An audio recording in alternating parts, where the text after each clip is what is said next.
अ, आजपासून आपण पहिले करंथीकरास पत्र त्याचं अध्ययन करणार आहोत. पहिले करंथीकरास पत्र एका ख्रिस्ती व्यक्तीसाठी जाणणं खरं तर महत्वाचं आहे असं मला वाटतं. कारण की पहिले करंथीकरासमध्ये परमेश्वराने ख्रिस्ती जीवनात येणाऱ्या अनेक प्रश्नांचं उत्तर तारण प्राप्त केलेल्या ख्रिस्ती लोकांना देण्यासाठी ठेवलेलं आहे. त्यामुळे जर पहिले करंथीकरास पत्र पाहणार तर करिंथमध्ये असलेली जी मंडळी आहे, जे चर्च आहे, त्या चर्चमध्ये असणारे वेगवेगळ्या समस्या दिसून येतात, प्रॉब्लेम्स दिसून येतात. भयंकर गोष्टी चाललेल्या आहेत. त्यांच्यामध्ये फूट पडलेली आहे, लोकांची मनं वेगळी झालेली आहेत, काही लोक व्यभिचारात पडलेले आहेत, भयंकर व्यभिचार करत आहेत. असे बऱ्याचशा विचित्र गोष्टी ह्या मंडळीमध्ये चाललेल्या आहेत. मग त्याला एक व्यवस्थित करण्याचं काम पौल हे करंथीकरासच्या ह्या पहिल्या पत्राच्या द्वारे करतो. सर्वप्रथम तर आपण हे जाणलं पाहिजे की करिंथ काय आहे. करिंथ एक शहर आहे. करंथी करास आहे ना. जसं रोम करास पत्र आपण अध्ययन केलं. रोम हे शहर, आज पण रोम शहर फार फेमस आहे. इटली देशात रोम जे शहर आहे, तसंच ग्रीसमध्ये करिंथ नावाचं शहर आहे. हे अनेक वर्षांपासून, हजारो वर्षांपासून तिथे असलेलं ते शहर आहे. पौलाच्या काळामध्ये करिंथ शहर कसं होतं माहितीये का? करिंथ शहर हे त्याच्या भ्रष्ट जीवनासाठी प्रसिद्ध होतं, भ्रष्ट जीवनासाठी. करिंथमध्ये अनेक प्रकारचे लोक वेगवेगळ्या ठिकाणाहून आलेले होते.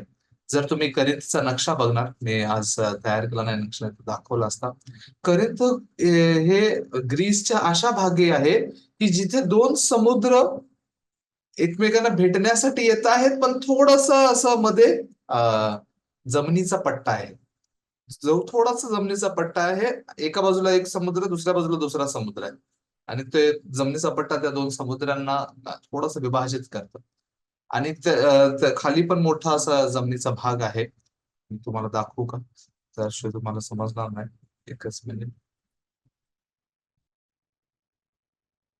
हे दिसतंय का तुम्हाला? हे आहे करिंथचं नक्षा. इथे हे करिंथ आहे. हे सध्याचं ग्रीस आहे. ह्या ग्रीसमध्ये इकडं ह्या साईडचा एक समुद्र आहे आणि ह्या साईडला पण समुद्र आहे आणि मध्ये हा पट्टा दिसतो ना, हा दिसतोय का माझा माऊस? Yes. हा मध्ये पट्टा आहे, तिथे कोरिंथ लिहिलेला आहे. त्या ठिकाणी हे करिंथ शहर आहे. म्हणून अनेक असे नावं आजकाल तर लोक ट्रेननी आणि जहाजाने, विमानाने प्रवास करतात. पण त्या काळी तर तशा प्रकारचा प्रवास करता येऊ शकत नव्हता. म्हणून एकच मिनिट, थोडस मोठं करून पाहूया. दिसतंय का तुम्हाला? हा. तर त्या काळी लोक जहाजाने प्रवास करायचे. म्हणून जे जहाज ह्या पूर्ण गोल फिरून ज्यांना जावं लागायचं, हे गोल फिरून जाण्याला लोक त्रस्त व्हायचे, नको वाटायचं. म्हणून अनेक जहाज करिंथला येऊन थांबायचे. करिंथला येऊन त्या जहाजांना चाकांच्या गाड्यावरती ठेवलं जायचं आणि मग ह्या पलीकडच्या समुद्रात घेऊन शॉर्टकट सारखा रस्ता होता. समुद्रातला शॉर्टकट म्हटलं जाऊ शकत होता. कारण की इकडून फिरून जाणं हे फार मोठं खतऱ्याचं मानलं जायचं. म्हणून ह्या शॉर्टकटचा वापर अनेक लोक करायचे. मोठमोठे जहाज असतील तर त्या जहाजाचे सामान उतरून एकीकडे सामान उतरायचे आणि पलीकडे दुसऱ्या जहाजामध्ये भरायचे. एवढा असा छोटासा पट्टा, असा हा करिंथचा पट्टा होता. तर अशा करिंथमध्ये विचार तर करा, जिथे जास्त लोकांची येणं जाणं असतं, तिथे अनेक जाती आणि संप्रदायाचे लोक गोळा होतात. उदाहरणासाठी जसं महाराष्ट्रातलं मुंबई शहर आहे. मुंबई शहरामध्ये भरपूर लोक आहेत. वेगवेगळ्या जातीचे आहेत, वेगवेगळ्या संप्रदायाचे आहेत, वेगवेगळ्या राज्यातून येतात. तसंच त्या काळचं करिंथ शहर पण आहे. मग जेवढे लोक, अनेक लोक तिथे येतात, तेवढीच जास्त भ्रष्टता पण झालेली आहे करिंथमध्ये. लोक तिथलं जे वातावरण आहे करिंथ शहराचं, एक फारच भ्रष्ट वातावरण. भ्रष्ट म्हणजे लोक व्यभिचारात भरपूर पडतात, दारुडे भरपूर आहेत, असे दारूच्या नशेमध्ये असणारे. जुन्या काळातले प्रत्येक नाटकांमध्ये जेव्हा करिंथचा माणूस कोणाला दाखवलं गेलं, त्या व्यक्तीला नेहमी दारूच्या नशेत असलेलं दाखवलं गेलं. कारण की करिंथचे लोक नशा करण्यासाठी फेमस होते, भ्रष्ट जीवन जगण्यासाठी फेमस होते, व्यभिचारी जीवन जगण्यासाठी फेमस होते. असं ह्या करिंथच्या शहरामध्ये पौलाने येऊन सुवार्थ प्रचार केली.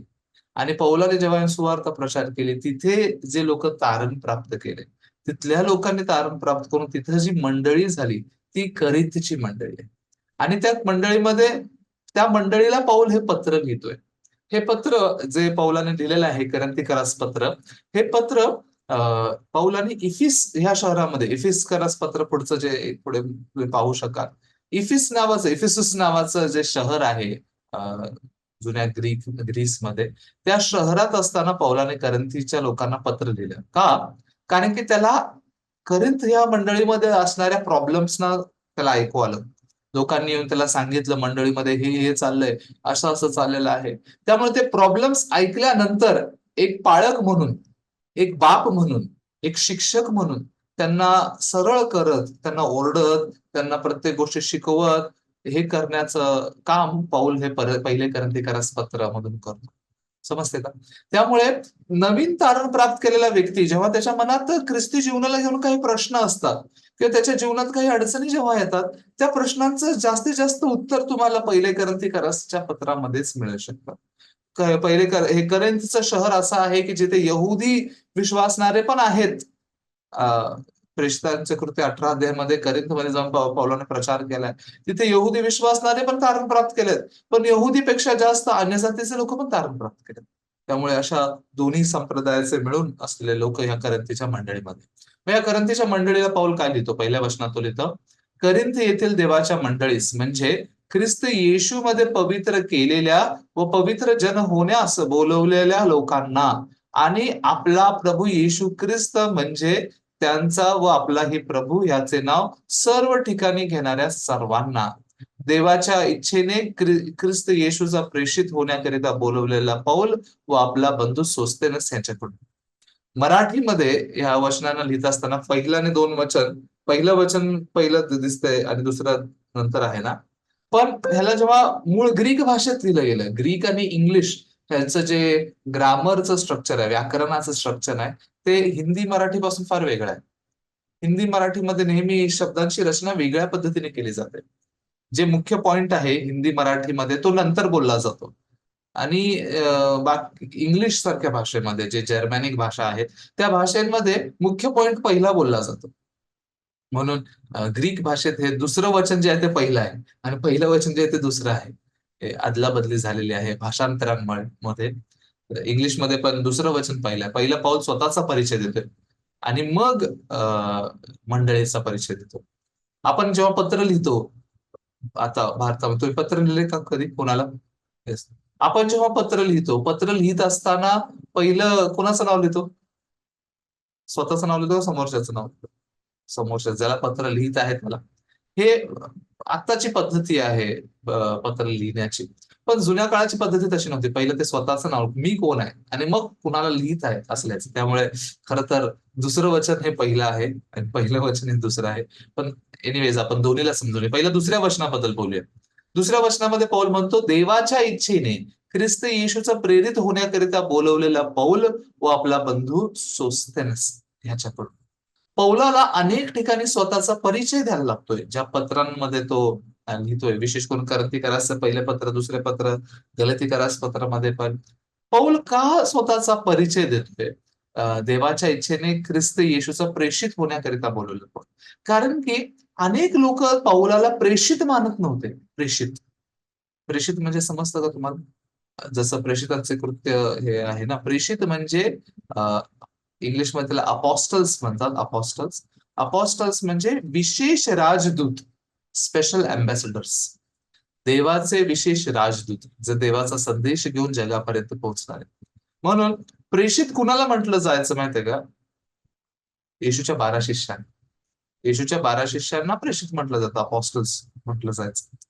पण पौल स्वतःला प्रेषित म्हणतोय. ऍक्च्युली त्या काळामध्ये अनेक लोक पौलाला प्रेषित मानत नव्हते. कारण की पौल येशूच्या काळामध्ये येशूला वधस्तंभावर खेळण्याच्या आधी नव्हता ना. तो तर येशू तो होता खरा, पण तारण तर त्यानं नंतर प्राप्त केलं. परत मंडळीला छळ करणारा, मंडळीला मारणारा असा हा पौल होता. ह्याला कोण प्रेषित मानतच नव्हतं. कसं ह्याला प्रेषित मानायचं? ह्याच्यामध्ये काय काय क्वालिटी आहे प्रेषित बनण्याचं? हा थोडी पेत्रासोबत राहिलाय, हा थोडी योहानासोबत, येशूसोबत वेळ घालवलेला आहे.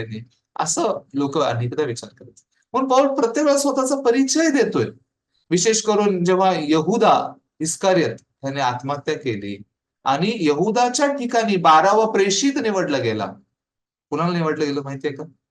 आपण वाचलं होतं प्रेषितांचं कृत्य पहिल्या अध्यायामध्ये. त्याचं नाव काय होतं? आठवतं का? का विसरला? मथाया. त्याचं नाव मथाया होतं. मथायाला 12वा प्रेषित म्हणून निवडलं गेलं. मग मथायाला निवडलं, ते पण चिठ्ठी टाकू ना, असं कुणाचं नाव कुणाचं नाव कुणाचं नाव म्हणून चिठ्ठी टाकली. मथायाचं नाव आलं आणि मथायाला निवडलं. अशा पद्धतीने प्रेषितांनी मथायाला निवडलं. त्यामुळे पौलाला अनेक ठिकाणी स्वतःचा परिचय द्यायला लागतोय. मी प्रेषित आहे. पण मी कसा प्रेषित आहे? देवाच्या इच्छेने. ख्रिस्त येशूचा प्रेषित. जो प्रेषित होण्याकरिता बोलवलेला. मला देवाने ख्रिस्त येशूचं प्रेषित होण्याकरिता बोलवलंय, माणसांनी नव्हे. माणसांच्या गोष्टी नाही. दुसऱ्या गलतीकारासमध्ये तर आणखीन डिटेल देतो त्याच्याबद्दल आणि गलतीकारास पत्रामध्ये पण. आणि ते पहिलं पाऊल स्वतःचा परिचय देतो. प्रेषित कोण आहे? देवाच्या इच्छेने बोलवले. देवाच्या इच्छेने बोलवलेला व्यक्ती प्रेषित आहे. समजतंय का? त्याच्यानंतर मंडळी कोण आहे? चर्च. आता जसं लोक चर्च हा शब्द ऐकतात, चर्च शब्द ऐकल्या ऐकल्या चर्चची बिल्डिंग आठवण येते ना. चर्च म्हणजे कसं असं मोठंसं जुनाट बिल्डिंग, वरती क्रॉस लावलेला असणार, ते चर्च. पण बायबल त्याला चर्च म्हणत नाही. हा, बायबलमध्ये चर्च हा शब्द फार वेगळा आहे. चर्च म्हणजे कोण? इथे लिहिलेलं आहे, करंथी येथील देवाच्या मंडळीस. करिंथमध्ये असणारी देवाची मंडळी. मंडळी ग्रीक भाषेतला हा जो शब्द वापरला गेलाय चर्च. चर्चला ग्रीक भाषेमध्ये एक्लेसिया म्हटलं गेलं. एक्लेसिया, ज्याला हिंदीमध्ये कलिसिया म्हणून ट्रान्सलेट केलं गेलं ना. एक्लेसिया हा ग्रीक शब्द. एक्लेसियाचा अर्थ काय आहे? बोलवलेले लोक, बाहेर काढलेले लोक, जगातून बाहेर काढलेले लोक, जगातून बाहेर काढून एकत्र केलेले लोक. एक्लेसिया हा ग्रीक शब्द अनेकदा वेगवेगळ्या लोकांच्या एकत्रीकरणाला, असेंब्ली म्हणतात ना, असेंब्ली, एकत्र येणं, त्यांचं जे काही एक प्रकारचं ग्रुप म्हणून येणं, ह्याला एक्लेसिया पण म्हटलं जायचं. विशेष करून जुन्या कराराचं जे ग्रीक भाषांतर झालेलं आहे, ज्याला सेप्ट्युजिंट म्हणतात, ग्रीक भाषांतर, त्याच्यामध्ये जुन्या करारामध्ये पण एक्लेसिया हा शब्द वापरलेला आहे, चर्च हा शब्द वापरला. जिथे यहोवाची मंडळी, यहोवाची मंडळी, कॉंग्रिगेशन ऑफ द लॉर्ड इंग्लिशमध्ये वापरलं गेलंय, तिथे पण हा शब्द कॉंग्रिगेशन वापरला आहे, मंडळी. म्हणजे चर्च काय आहे भाऊ? मंडळी काय आहे? मंडळी, देवाची मंडळी. तेथील देवाच्या मंडळीस म्हणजे ख्रिस्त येशूमध्ये पवित्र केलेल्या व पवित्र जन होण्यास बोलवलेल्या लोकांना. देवाची मंडळी कोण आहे? देवाची मंडळी पवित्र लोकांची मंडळी. ज्या मंडळीमध्ये पवित्र लोकच नाहीये, ती देवाची मंडळी नाहीये. आज खरोखर मंडळींनी, चर्चेसनी बिल्डिंग बांधले, क्रॉस लावला, सगळं काही केलं, पण चर्चची जी मूळ ओळख आहे तेच गायब आहे. चर्च म्हणजे काय? चर्च म्हणजे पवित्र केलेल्या लोकांना व पवित्र जन होण्यास बोलवलेल्या लोकांना. मी ह्याचं ग्रीक भाषांतर वाचत होतो. ग्रीक भाषांतरामध्ये हा पहिलं वचन जर पाहणार, त्याच्यात कसं लिहिलंय माहितीये का? थोडस मला ते पण शेअर करतो तुमच्या सोबत. एकच मिनिट.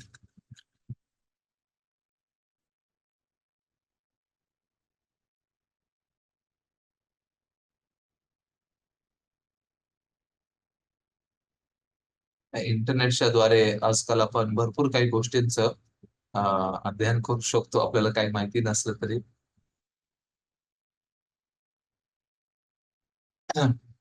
ओके, जस्ट शेअर करतो बघा. थोडंफार इंग्लिश जर तुम्हाला समजत असेल तर हे समजण्यासाठी सोपं होईल.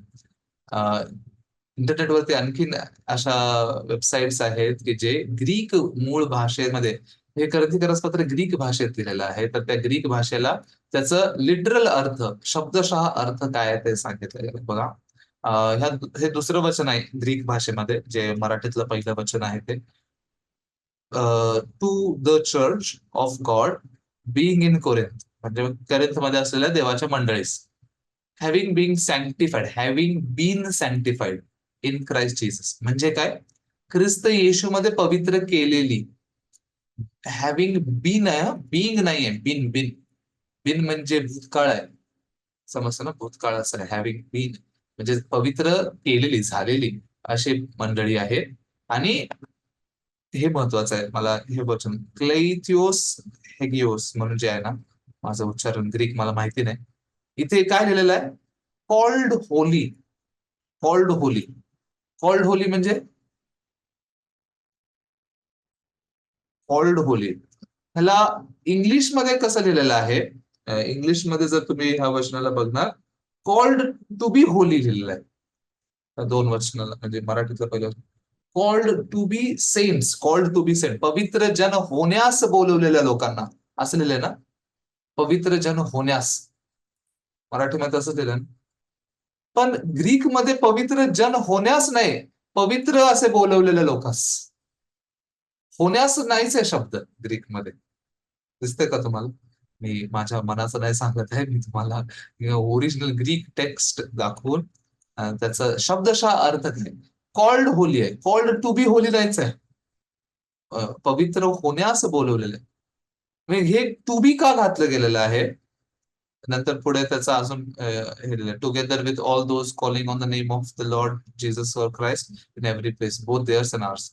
ह्या वचनाला पुढे समजावून सांगितलं आहे. पण मेन पॉईंट मला जर बोलायचा आहे, मंडळी काय आहे? मंडळी पवित्र केलेली आणि कॉल्ड होली, कॉल्ड सेंट्स, पवित्र म्हणून बोलवलेले लोक, पवित्र होण्यास बोलवलेले लोक नाही. हे मी ह्या करंथीकरांचं अध्ययन करत असताना त्यावेळेला पाहतोय. मी पण अनेकदा काय विचार केला, मंडळीमध्ये पवित्र लोक आहेत आणि पवित्र जन होण्यासाठी बोलवलेले लोक आहेत. काही लोकांनी तारण प्राप्त केलंय, काही लोक तारण प्राप्त करतील नंतर जाऊन, म्हणून त्यांना बोलवलेले लोक, अशी मंडळी आहे. पण बायबलमध्ये असं नाहीच आहे. जेव्हा मूळ भाषेतलं बायबल बघतो, ग्रीकमध्ये जेव्हा आपण ह्या वचनांना पाहतोय, ह्या वचनाला चार्ल्स स्पर्जननी ह्याच्याबद्दल पण एक गोष्ट सांगितली, की कसं ट्रान्सलेटर्सनी त्यांना, जेव्हा करिंथीकरांचं पूर्ण पत्र वाचतो, पवित्र लोक हे दिसत नाहीत ना. अशा प्रकारचे पाप करतायत, अशा प्रकारच्या घाणेरड्या गोष्टीत पडलेले आहेत, त्यांच्यात फुटा आहेत, भांडणं आहेत, सगळं, मग पवित्र कसं म्हणायचं? म्हणून पवित्र होण्यास बोलवलेल्या लोकांना होण्यास हा शब्द ऍड केला, टू बी सेंट. पण पौल त्यांना पवित्र होण्यास बोलवलेले लोक म्हणत नाही. भले त्यांच्यातले प्रॉब्लेम्स बोलतोय, भले त्यांना ओरडतोय, भले त्यांना त्यांना करेक्ट करतोय, पण काय म्हणतोय? तुम्ही कसे आहात? पवित्र लोक आहात, देवाची मंडळी आहात तुम्ही. तुम्ही करंथमध्ये देवाची मंडळी आहात, जे पवित्र केलेले आणि पवित्र जन म्हणून बोलवलेले. सेंट, सेंट असतात ना, कॅथलिक लोक सेंट पदवी देतात, संत. संत कोण कोण, संत ऑल्फन्स आणि काय काय संत नाव देतात. ते संत म्हणजे कोण विशेष लोक नाही. बायबल संत कुणाला म्हणतं? तुम्हाला आणि मला म्हणतं संत, तारण प्राप्त केलेले सेंट. सेंट म्हणतात पवित्र जन. म्हणून मंडळी काय? मंडळी हे बिल्डिंग नव्हे, मंडळी म्हणजे फक्त बाहेरचं रूप नव्हे, मंडळी म्हणजे पवित्र झालेल्या लोकांची एकत्रित, पवित्र झालेले लोक, पवित्र केले गेले लोक. जे लोक पवित्र झाले नाहीये, आज आपल्या मंडळीमध्ये पण अनेक लोक असतात ज्यांनी अजूनही तारणाचा विश्वास मिळवलेला नाही, ते मंडळीचे भाग झालेले नाही, ते मंडळीचे हिस्सा झालेले नाही. समजतं का? त्यामुळे करंथीकरांच्या पहिल्या पत्रामध्ये आपण स्टार्टिंगच्या 2 वचनातच एवढ्या सर्व गोष्टी पाहू शकतो, की मंडळी काय आहे ते कळू शकतं आपल्याला. आणि अशा मंडळीला पौल जो लिहित आहे, जो त्यांचा पाळक आहे, जो ज्यांनी ती मंडळी स्थापित केली, त्या पाळकाला पण स्वतःचा परिचय देऊन सांगायला लागते, मी प्रेषित आहे, मला तुम्ही प्रेषित समजत नाही, मी प्रेषित आहे, मला देवाने तुम्हाला ओरडण्याचा अधिकार दिलाय, मला देवाने तुम्हाला लीड करण्याचा, तुम्हाला मार्गदर्शन करण्याचा अधिकार दिलाय. मी समजू शकतो पौलाच्या मनाला. कधी कधी भाऊ पण ऐकायला तयार नसतात, त्यांनी मानायला तयार नसतात, त्यावेळेला अधिकाराने बोलावं लागतं. अधिकाराने कोण बोलू शकतो? ज्याच्या मनात खरोखर प्रेम आहे, ज्याच्या मनात खरोखर समोरच्याचा नाश बघवत नाही, तो व्यक्ती ओरडतो, बोलतो. आणि पौल तशा अधिकाराने एक प्रेषित म्हणून त्यांना बोलत नाही. ओके. पुढचे थोडेसे वचन आपण वाचूया. आज पूर्ण तर 17 वचनापर्यंत अध्ययन करता येणार नाही. 3 वचन. देव आपला पिता व प्रभू येशू ख्रिस्त ह्याच्यापासून तुम्हाला कृपा व शांती असो. हे वचन पण फार गहन आहे खरं तर. परमेश्वर जेव्हा आपल्याला भेटतो, परमेश्वराला तुम्ही जर भेटलेले आहात, परमेश्वराला भेटल्यावरती सगळ्यात पहिली गोष्ट तुम्हाला काय भेटते माहितीये का? कृपा, परमेश्वराची कृपा. ती कृपा, कृपा म्हणजे माझ्या योग्यतेने नव्हे किंवा माझ्या लायकीने नव्हे, देवाने माझ्यावर प्रेम करून माझ्यावर दिलेली दया कृपा आहे. ती देवाची कृपा. ज्याला कृपा भेटते त्याला शांती भेटते. शांती हे कृपेच्या नंतरच येते, शांती पहिले येत नाही. पहिलं देवाची कृपा मिळते. म्हणून देवाच्या लोकांना परमेश्वर पहिला कृपा देतोय. तुम्ही तारण प्राप्त करायची कृपा प्राप्त केलेले लोक आहात. ती कृपा तुम्हाला मिळाल्यावरच परमेश्वराने तुम्हाला शांती दिलेली आहे. त्यामुळे देव आपला पिता व प्रभू येशू ख्रिस्त ह्यांच्यापासून तुम्हाला कृपा व शांती असो, हे पौलाचं नमस्ते आहे. अशा पद्धतीने तो अभिवादन करतो. 4 वचन. ख्रिस्त येशूमध्ये तुमच्यावर झालेल्या देवाच्या अनुग्रहामुळे मी तुमच्याविषयी देवाची उपकार स्तुती सर्वदा करतो. थोडं समजून घ्या. या पूर्ण पत्रामध्ये पौल मंडळीला ओरडणार आहे. त्यांच्या चुकांबद्दल बोलतोय, त्यांच्यात काय प्रॉब्लेम आहे बोलतोय, पण एक गोष्टीला एक्नॉलेज करतोय, मानतोय. काय मानतोय? की ख्रिस्त येशूमध्ये तुमच्यावर झालेल्या देवाच्या अनुग्रहाला मानतोय. देवाचा अनुग्रह तुमच्यावर झालाय. तुम्ही साधे सुधे लोक नाही, तुम्ही अनुग्रह प्राप्त केलेले लोक आहे. म्हणून त्या अनुग्रहाबद्दल नक्कीच मी देवाला धन्यवाद देतो. हा, तुमच्यात अशी चूक आहे म्हणून अनुग्रह नाही आहे, अनुग्रह आहे. अनेकदा भाऊ बहीण कसं जीवन जगतात, विश्वासाचं जीवन, जेव्हा त्यांनी एकच गोष्ट पकडून ठेवू इच्छितात, अनुग्रह. मी अनुग्रह प्राप्त केलाय ना, मला देवाने अनुग्रह दिलाय, मग अनुग्रह दिलाय तर मी व्यवस्थित आहे. नाही, जेव्हा मी अनुग्रह प्राप्त केलाय त्यावेळेला पण माझ्यामध्ये चुका आहे, त्यावेळेला पण माझ्यामध्ये काही ना काहीतरी मी कमी गोष्टी कमतरतेमध्ये आहे, चुकत आहे. त्यावेळेला माझा अनुग्रह, देवाने दिलेला अनुग्रह मान्य केला पाहिजे. अनुग्रह कुणाला भेटतो भाऊ बहिणींनो? अनुग्रह योग्य लोकांना भेटतो का? ज्यांना काही जमतं त्यांना भेटतं का? खरं तर नालायकांना भेटणारा अनुग्रह आहे. म्हणून देव म्हणतो तुमच्यावर देवाचा अनुग्रह झालाय, त्याच्याबद्दल मी देवाला नेहमी उपकार स्तुती करतो, धन्यवाद देतो. तुमच्यावर अनुग्रह झालाय असं नाहीये, भरपूर अनुग्रह. आणि कसा अनुग्रह झालाय? 5 वचन. तो अनुग्रह हा की जसजशी ख्रिस्ताविषयी साक्ष तुमच्यामध्ये दृढमूल झाली, तसतसे तुम्ही त्याच्या ठायी प्रत्येक बाबीत सर्व बोलण्यात व सर्व ज्ञानात संपन्न झाला. करंथीची मंडळी कशी माहितीये? जेव्हा पौल करंथीमध्ये गेला, 1.5 वर्ष राहिला, 1.5 वर्ष. 1.5 वर्ष सुवार्थ प्रचार केलाय त्यानं करंथीमध्ये आणि अनेक लोकांनी तारण प्राप्त केलं. ही करंथीच्या मंडळीला देवाने कसं स्थापित केलं? मला समजायला वेळ कमी पडत जाईल, पण प्रेषितांच्या कृत्याच्या 18 अध्यायामध्ये जेव्हा पौल करिंथमध्ये जातो, करिंथमध्ये जाऊन पहिलं यहुदी लोकांना प्रचार करतो. यहुदी लोकांमध्ये यहुद्यातलं आराधनालयाचं सरदार तारण प्राप्त करतो. पण यहुदी लोक ऐकायला तयार नाही, त्यांच्यात भांडणं होतात. त्यावेळेला पौल जाऊन अन्य जातीच्या लोकांना प्रचार करायला जातो. त्यावेळेला यहुदी लोक त्रास देतात. पण करिंथ शहरासाठी देवाने पौलाला दिलेलं प्रॉमिस आहे. एक प्रॉमिस आहे. काय प्रॉमिस आहे? थोडंसं वाचूयात आपण फक्त. प्रेषितांचं कृत्य त्याचा 18 अध्याय जर तुम्ही उघडून बघणार, 18 अध्याय 8 वचनापासून 7 वचनापासून वाचूया. 18 अध्याय 7 वचन. प्रेषितांचे कृत्य 18 अध्याय 7. मग तिथून निघून सभास्थानाच्या लगत ज्याचे घर होते असा कोणी तीत युस्तुस नावाचा देवभक्त होता, त्याच्या घरी तो गेला. तेव्हा सभास्थानाचा अधिकारी क्रिस्प याने आपल्या सर्व घराण्यासह प्रभूवर विश्वास ठेवला आणि ते ऐकून पुष्कळ करंथीकरांनी विश्वास ठेवला व बप्तिस्मा घेतला. तेव्हा प्रभूने रात्री पौलाला दृष्टांतात म्हटले, भिऊ नकोस, बोलत जा, उगा राहू नकोस, कारण मी तुझ्या बरोबर आहे आणि तुझे वाईट करण्यास कोणी तुझ्यावर येणार नाही, कारण ह्या नगरात माझे पुष्कळ लोक आहेत. आमेन. पौलाला देवाने वादा केलाय, एक प्रॉमिस केलं. जेव्हा करिंथमध्ये तो होता, करिंथमध्ये असताना पौलाला काय वादा केला? पण ह्या नगरात माझे पुष्कळ लोक आहेत, ह्या नगरात माझे पुष्कळ लोक आहेत. हो, हे वादा पौलाला करिंथसाठीच मिळाला असं नाही. आज आपण जेव्हा सुवार्थ प्रचार करतोय, आज जेव्हा आपण सर्व काही तयारी करत आहे, ह्या आठवड्यामध्ये बायबल सेमिनार घेणार आहे, या बायबल सेमिनार मध्ये करिंथ मधल्या कुणी विचार केला नसेल आम्ही तारण प्राप्त करू. भ्रष्ट जीवन जगणारे, त्यांच्याच मनाने जीवन जगणारे अशी लोक आहेत. पण अशा लोकांसाठी देवाचं अंतःकरण काय? ह्या नगरात माझे पुष्कळ लोक. त्या अंतःकरणाच्या मुळे देव तारण देतोय, लोकांना वाचवतोय. आणि म्हणून कृपा पण झाली आहे ह्या करिंथच्या लोकांवर, की त्यांनी काय केले 5 वचन, पहिले करंथीकरस पहिला ते 5 वचन, तो अनुग्रह की जसजशी ख्रिस्ताविषयी साक्ष तुमच्यामध्ये दृढमूळ झाली, तसतशी तुम्ही त्याच्या ठायी प्रत्येक बाबतीत सर्व बोलण्यात व ज्ञानात सर्व संपन्न झाला.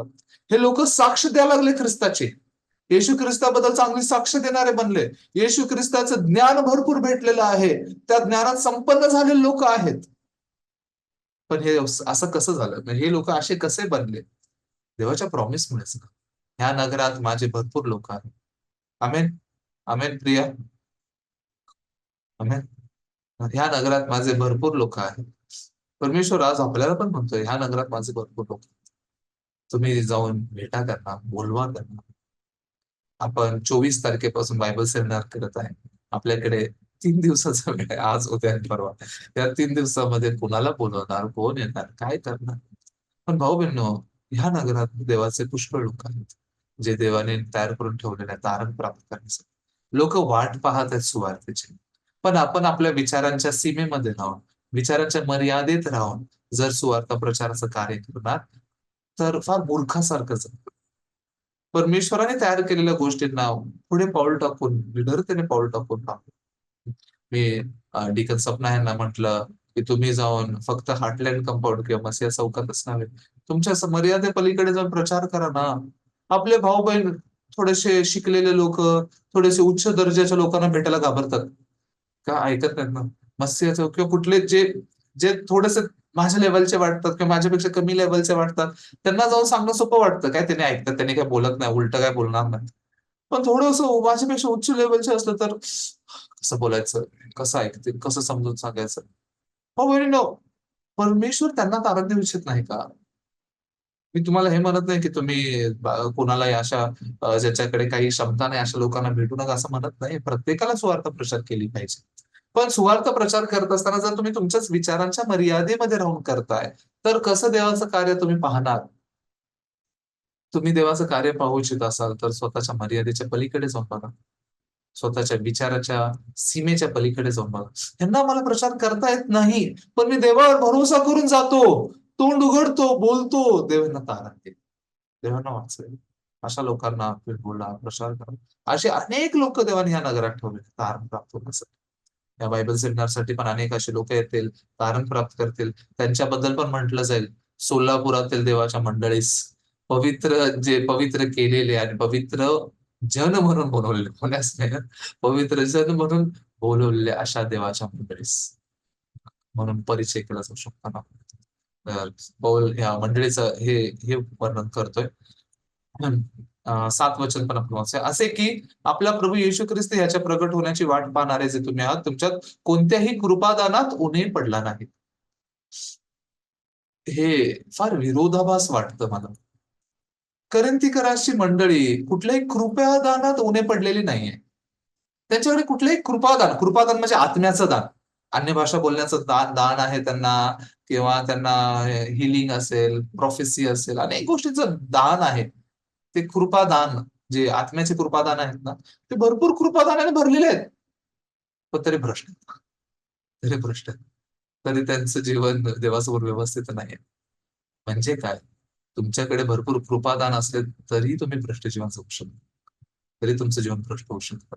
म्हणून कृपादान आहेत माझ्याकडे. मी भरपूर जास्त देवाच्याकडून, देवाने मला काही टॅलेंट पुरवलेत, मला काही कौशल्य दिलेत. आजकाल लोक जेव्हा वर्शिप करतात, वर्शिप करत असताना ना, जगातल्या लोकांकडे पाहू शकता, हा मी वर्शिप करतोय म्हणून देवाचा सेवक आहे. माझ्याकडे गीत गाण्याचं चांगलं कृपादान आहे. धन्यवाद असू देवाला, देवाने तुम्हाला तसं कृपादान दिलंय. पण ते कृपादान आहे म्हणून याचा अर्थ असा नाही की तुम्ही भ्रष्ट नाही होत. त्या कृपादानाला प्राप्त करून पण भ्रष्ट जीवन जगणारी मंडळी, अशी हे करंथीची मंडळी आहे. बरोबर आहे. म्हणून करंथीच्या मंडळीला बघणार तर पहिलं पाऊल सांगतोय, त्यांनी तारण प्राप्त केलं होतं. पवित्र झालेले लोक आहेत, पवित्र. पवित्र झालेले, देवाचे कृपादान प्राप्त केलेले, अनुग्रह प्राप्त केलेले, अशी ही मंडळी आहे. असे असतानाही त्यांच्यामध्ये भ्रष्टता आहे, त्यांच्यामध्ये फूट आहे, त्यांच्यामध्ये भांडणं आहे. मग ही लोक देवामध्ये टिकून राहतील का? मग देव यांचं तारण कॅन्सल करेल का? मग देव यांना ग्रहण करणार नाही का? मग कसं होईल? काय करेल ते? परमेश्वर म्हणाला, कॅन्सल कॅन्सल, त्यांचं तारण कॅन्सल. हे ऐकत नाहीत.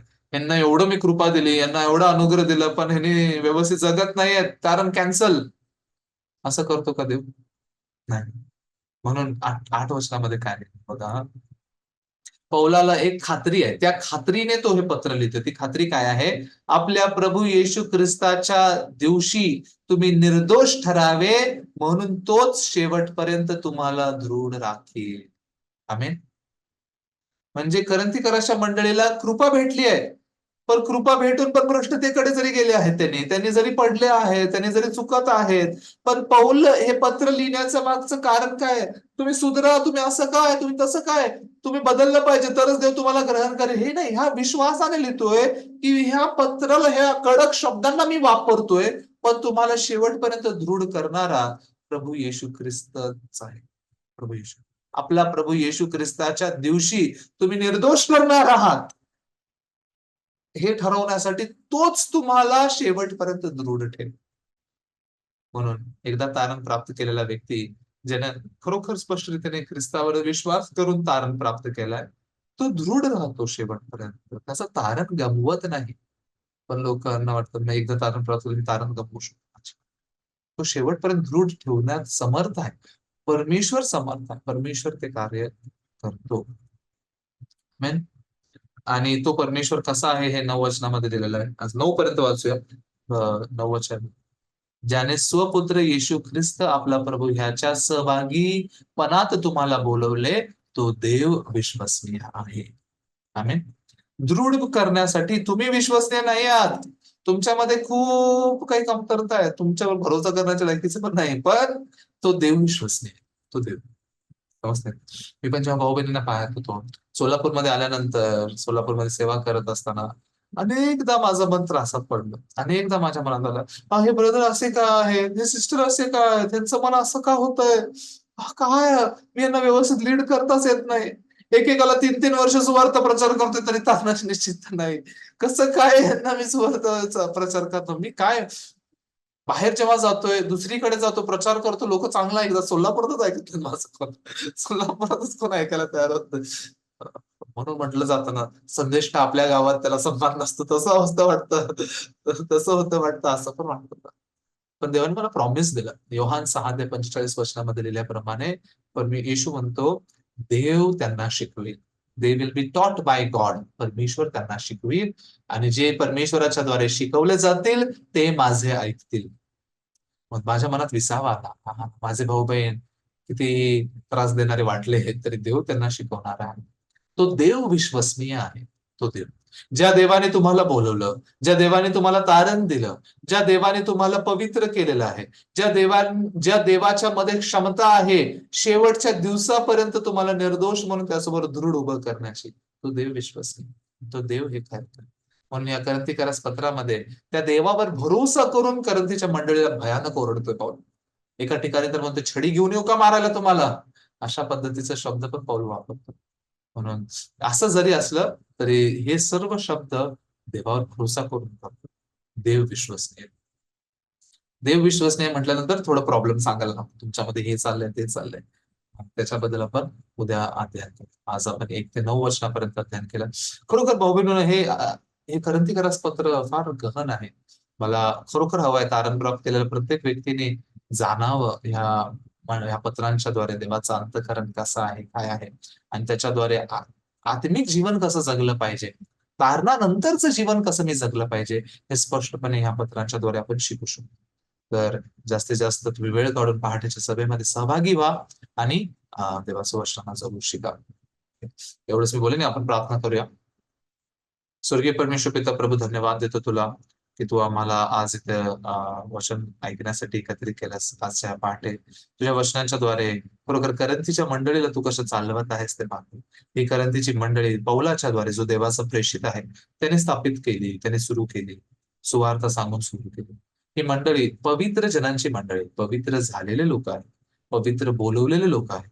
प्रभू, अनेकदा मनुष्याच्या विचारांच्या प्रमाणे आम्ही पवित्र दिसत नाही, म्हणून पवित्र होण्यास बोलवलेला असा शब्द ऍड करायला भाग पडण्यासारखं आमचं काम होतं प्रभू. पण प्रभू, आमच्या भाऊ बहिणींना खरोखर त्यांच्या विचार क्षमतेच्या पलीकडे पाहू दे. त्यांना स्वतःला त्यांच्या नजरेने, त्यांच्या विचारांनी नव्हे, देवाच्या वचनाने पाहू दे. देवाने त्यांना भरपूर कृपादान दिलेलं आहे. एवढं कृपादान प्राप्त करून पण भ्रष्टतेकडे जाणारे आम्ही आहोत. पण जरी आम्ही असे असलो तरी प्रभू तू विश्वसनीय आहेस. तू आम्हाला दृढ ठेवण्यास विश्वसनीय आहेस. शेवटच्या दिवसापर्यंत, त्या न्यायाच्या दिवसापर्यंत तुझ्यासमोर निर्दोष उभं करण्यासाठी तू विश्वसनीय आहेस. म्हणून आम्ही सर्व गोष्टी तुझ्या हातात सोपवतो. आमच्या सर्व भाऊ बहिणींना तुझ्या हातात सोपवतो. त्यांच्या जीवनांना तुझ्या हातात सोपवतो. ह्या दिवसात जसं आम्ही हे अध्ययन पुढे करू, अजून पुढे करणार आहोत, त्यामध्ये पण तू आम्हाला मदत कर प्रभू, आणि आम्हाला अनेक गहन गोष्टींना तुझ्या वचनाच्या द्वारे तू शिकव प्रभू. प्रभू, विशेष करून येणाऱ्या बायबल सेमिनारसाठी आम्ही तुझी कृपा प्राप्त करू इच्छितो. पास्टर संतू ओडिसामधून एवढ्या लांब येत आहेत. त्यांनी येत असताना आम्ही पण पूर्ण मनाने अनेक लोकांना सुवार्थ प्रचार करताना आमंत्रण करावं असं कर. आमच्याकडे 3 दिवसाचाच वेळ आहे प्रभू, काही वेळ नाहीये. जसं जसं करंथीच्या मंडळीबद्दल तू प्रॉमिस दिलं होतंस, या नगरात माझे पुष्कळचे लोक आहेत. आज या सोलापूर नगरासाठी पण तू आमच्या मनात प्रॉमिस देतोयस. या नगरात भरपूर लोक आहेत. आमच्या विचार, आमची सीमा यांच्या पलीकडे जाऊन अनेकांना आमंत्रण देऊन, अनेकांना इन्व्हाइट करून या बायबल सेमिनारसाठी सहभागी होण्याकरिता आम्हाला चालवण्यासाठी तू मदत करतो. आम्ही तुझ्या हातामध्ये सर्व काही समर्पित करू. माझी सकाळची वेळ, वचनाचं अध्ययन ह्याच्याबद्दल धन्यवाद देतो. आजचा दिवस आम्हाला जास्तीत जास्त लोकांना भेटून सुवार्थ सांगू दे आणि त्यांना ख्रिस्ताकडे वळवण्याचं मदत देतो. सर्व गोष्टी तुझ्या हातात समर्पित करून ही प्रार्थना आमचा तारणारा प्रभू येशू ख्रिस्त याच्या गोड आणि प्रिय नावाने मागतो. आमेन. Thank you very much. खूप खूप धन्यवाद.